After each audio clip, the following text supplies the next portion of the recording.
ଜୟ ଗୁରୁ।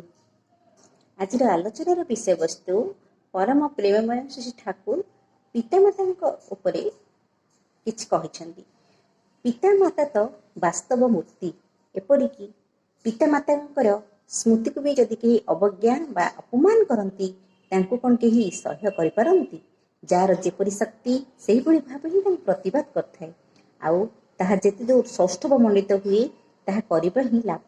କିନ୍ତୁ ତାକୁ ଯେଉଁମାନେ ପ୍ରଶ୍ରୟ ଦିଅନ୍ତି, ସେହି ଅବଜ୍ଞାକୁ ସମର୍ଥନ କରନ୍ତି, ହୁଏତ ସେମାନଙ୍କର ମର୍ମ ଗହ୍ୱର ଉଜ୍ଜୀନ ବିହୀନ କିପରି ଭାବେ ଅପସୌଷ୍ଠବ ସଂହତିରେ ତା ବିନାୟିତ, ତାହା ଭାବି ବି ପାରି ହୁଏ ନା।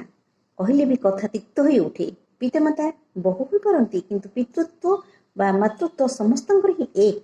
ସେଥିରେ ଯେଉଁମାନେ ଉଦାସୀନ ନୁହନ୍ତି, ସେହି ଅପଦସ୍ତୀକରଣ ଅସୂୟା ନେଇ ଅସୂୟାରେ ହିଁ ନିଜକୁ ହିଁ କ'ଣ ଅପମାନିତ କରେ ନା।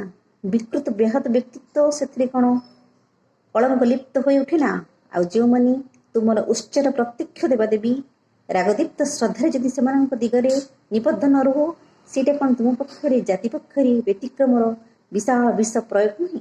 ଆଉ ତାହା ହିଁ ହେଉଛି ତୁମର ପରିବାର, ସମାଜ, ଦେଶ ଇତ୍ୟାଦିର କର୍ମଦୀପ୍ତ ସଦାସୂତ୍ର।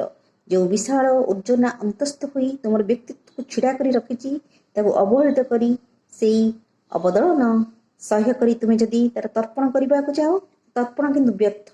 ସେଥିରେ ସୁହାଗ ନାହିଁ, ସନ୍ଦୀପନ ନାହିଁ, ସନ୍ତୃପ୍ତି ନାହିଁ। ପିତାମାତାଙ୍କ ସ୍ମୃତି ଯାହା ନିକଟରେ ଅବଦଳିତ, ଈଶ୍ୱରଙ୍କର ଐଶୀ ଦୀପନା ତା ନିକଟରେ ତମସାକୃତ। ଜୟ ଗୁରୁ।